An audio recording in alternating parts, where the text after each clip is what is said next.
श्री सुखदेव जी श्री परीक्षित जी से कहते हैं कि अब मैं तुम्हें चंद्रवंश का वर्णन देता हूं। चंद्रवंश जिसमें ठाकुर जी आए हैं, सूर्यवंश जिसमें राम जी आए थे, हैं दोनों ठाकुर जी लोग।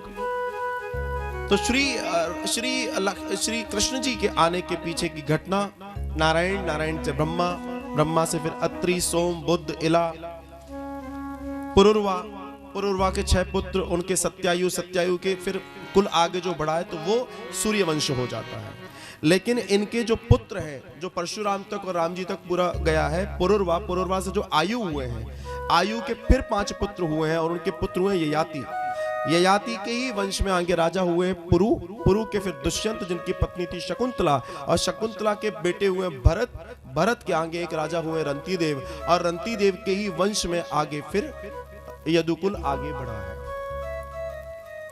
सुखदेव जी को इतनी तेजी से बोलते हुए परीक्षित जी ने देखा और बाद में वो कहते हैं फिर, बोला फिर क्या, कृष्ण कथा यही है।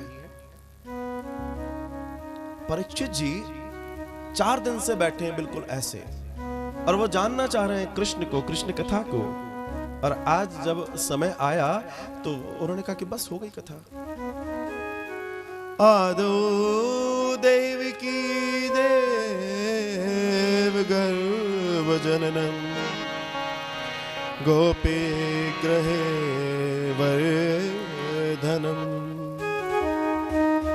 माया पूतन जीवतापहरणम गोवर्धनो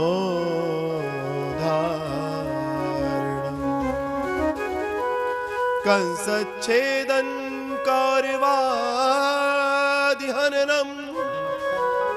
कुंती सुता पालनम एतद् भागवतं पुराण कथितं श्री कृष्ण लीला।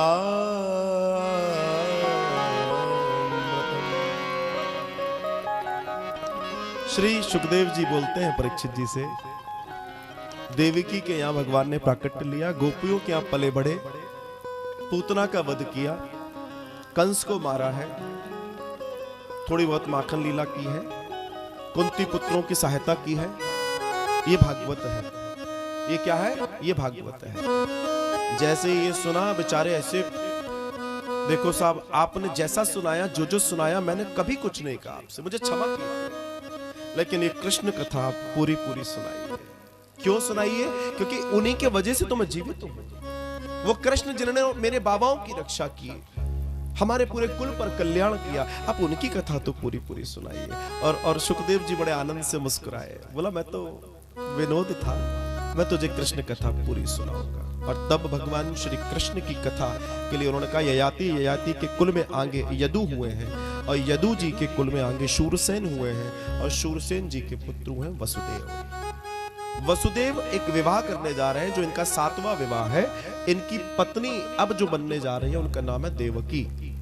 देवकी कंस की चचेरी बहन है। ये जो चचेरी बहन है, इनसे कंस बहुत प्रेम करता है, बहुत प्रेम करता है।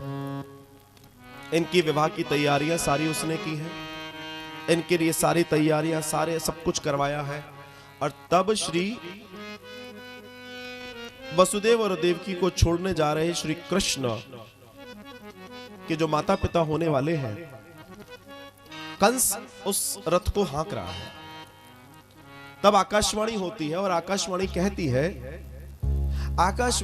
है कि जिसको तू अभी इस तरीके से खुशी खुशी छोड़ने जा रहा है, उसी का 8वां गर्भ तेरा काल बनेगा। बस इतना सुना, कंस नीचे उतरा है, तलवार हाथ में ली है, और देवकी को केशों से पकड़कर, बालों से पकड़कर नीचे घसीटा है, और उसकी गर्दन पर जैसे तलवार लगाने ही वाला था, इतने में वसुदेव जी ने हाथ पकड़ लिया। बोला, ये क्या कर रहे हो? ये तुम्हारी छोटी बहन है, बेटी के समान होती है, तुम इसकी हत्या नहीं कर सकते। रही बात कि तुम्हें ऐसा लगता है, तो मैं स्वयं उन पुत्रों को, जो गर्भ होगा 8वां, मैं तुम्हें ला कर दूंगा, मेरी बात का विश्वास कीजिए। और वसुदेव सत्यनिष्ठ थे, उनकी बात का विश्वास कर लिया गया। आकाश में खलबली मच गई, स्वर्ग लोक में क्या अगर ये इतना सीधा हो जाएगा तो भगवान लीला कैसे करेंगे? भगवान लीलाधर लीला करने आ रहे हैं। तो नारद जी को बोला, नारद जी आप तुरंत जाइए। नारद जी आए हैं। तब तक, जब तक नारद जी का आना हुआ, तब तक देवकी को एक पुत्र हो गया। उसका नाम था कीर्तिमान। और कीर्तिमान को लेके श्री वसुदेव जी अपनी पत्नी सहित कंस के पास आए कि देवी ये लो, ये पुत्र हम आपको देते हैं, हम पति पत्नी, और आप जैसा चाहे। तो कंस ने कहा नहीं नहीं नहीं, मुझे इसकी भी जरूरत है। 8वां। नारद जी आए। नारद जी ने बताया भैया कौन सा 8वां, किस 8वें की बात कर रहे हो? कहीं से भी 8 गुलाब की पत्तियों को रखा, बोला कहीं से भी गिनो 8वां कौन सा, ये बताओ। घूम गए कंस, पता ही नहीं पड़ा। बोला पहला भी तो हो सकता है। देवकी और वसुदेव को लिया और कारागृह में बंद कर दिया। और कारागृह में बंद करने पर श्री ठाकुर जी ने अपनी लीला की है। पहला पुत्र, दूसरा पुत्र, तीसरा, 6 पुत्र मार दिए गए। 7वां पुत्र संकर्षण के द्वारा श्री बलराम जी को रोहिणी जी के गर्भ में ट्रांसफर कर दिया गया। जो आजकल टेक्नोलॉजी यहां भी आ गई है। 5000 साल और क्या 20-25 साल पहले लोग कहते हैं अरे फालतू की कहानी है, ऐसा कैसे हो जाएगा। अब होते हुए हम देख रहे हैं। अच्छी बात है कि ये विज्ञान पीछे पीछे चल रहा है। कुछ कुछ आविष्कार, आविष्कार का मतलब क्या होता है? जो था उसको बता देना, जिसको बोलते हैं खोज। खोज किसकी होती है? जो है, जिसका एग्जिस्टेंस है, उसकी खोज हो गई, बता दिया, ढूंढ लिया। ढूंढना मतलब कुछ खोया हुआ था। तो वो बड़े आनंद के साथ 7वां और फिर 8वां गर्भ जो भगवान स्वयं लीला करने आने वाले हैं। भगवान अष्टमी तिथि है, रोहिणी नक्षत्र है, बुधवार का दिन है, कृष्ण पक्ष की रात्रि ठीक 12 बजे नारायण चतुर्भुजी होकर देवकी को दर्शन दे रहे हैं। कारागृह में देवकी सामने खड़ी है। और देवकी को जैसे ही भगवान ने दर्शन दिया, देवकी और वसुदेव दोनों हाथ जोड़कर खड़े हो गए। नारायण आप? बोला हाँ, तुमने तपस्या की थी और तुम्हें मैंने ये आशीर्वाद दिया था कि मैं तुम्हारा पुत्र बनूंगा। अब वो समय आ गया है, मैं तुम्हारा पुत्र बनने के लिए सज्ज हूं और मैं लीला करने आ रहा हूं। मुस्कुराते हुए देवकी कहती हैं आप तो जगदीश्वर हैं। रूपम यत्तत् प्राहुर्वयक्तमाधम ब्रह्म ज्योति निर्गुणम निर्गुणम निर्विकारम। आप जगदीश्वर हैं। आप वो हैं जो पूरी सृष्टि को चलाते हैं। आप निर्विकार हैं, आप में कोई विकार नहीं है। आप परम पिता परमात्मा हैं। और जब सारी सृष्टि खत्म हो जाती है तब भी जो बचता है आप वही हैं। हम आपको प्रणाम करते हैं। आप हमें दर्शन दे रहे हैं जगदीश्वर। आप जगत पिता हैं। आपने हम पर कृपा की, हम आप धन्य होते हैं। आपको बहुत बहुत बहुत बहुत हमारा प्रणाम है। भगवान बहुत प्रसन्न होते हैं और भगवान एक छोटा सा रूप लेते हैं। और छोटा सा रूप लेकर पहले ही बता दिया कि तुम्हें करना क्या था। वसुदेव को जाना था गोकुल, भगवान को लेकर जाना।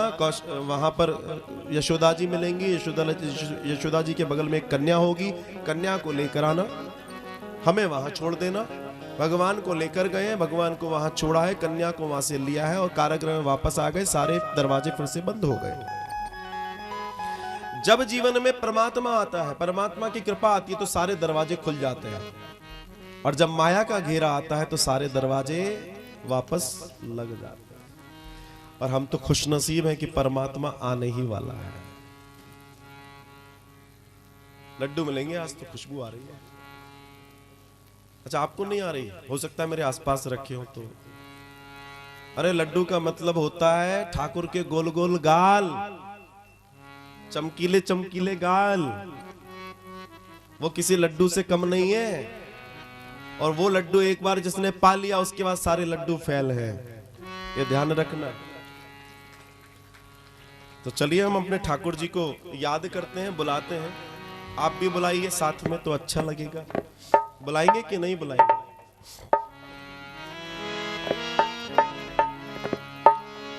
मैंने मोहन को बुलाया है, वो आता होगा। एक बात और, मोहन को बुलाने के लिए ना ऐसे बुलाना पड़ता है। बड़ी सीधी सी बात, आप जो भी हो उसके आगे तो हम सब बच्चे हैं। मैंने मोहन को बुलाया है, वो आता होगा, तुम भी आना मेरे घर आज तमाशा होगा। मेरे घर आज तमाशा होगा, तो तुम भी आना मेरे घर आज तमाशा होगा। अरे तुम भी आना मेरे घर आज तमाशा होगा। मैंने मोहन को बुलाया है, आना होगा। मैंने मोहन को बुलाया, आना होगा। वो आता होगा, वो आता होगा, वो आता होगा, वो आता होगा, वो आता होगा, वो आता होगा,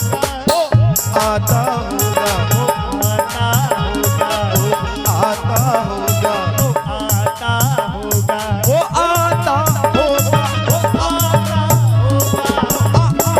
होगा, वो आजा बे माही तेरा रास्ता में देख लिया, रास्ता में देख लिया, रास्ता में देख लिया। ओ आजा बे माही तेरा रास्ता में देख लिया, आता होगा, आता होगा, आता होगा,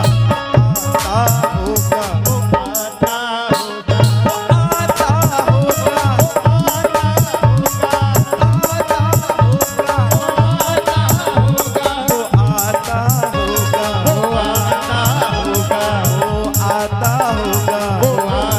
होगा, पक्का बुलाना है, पक्का बुलाना है, तो वो आ भी गया। नटखट बंसी वाले गोकुल के आजा, मेरी अखियां तरस गई अब तो आजा। नटखट बंसी वाले गोकुल के राजा, मेरी अखियां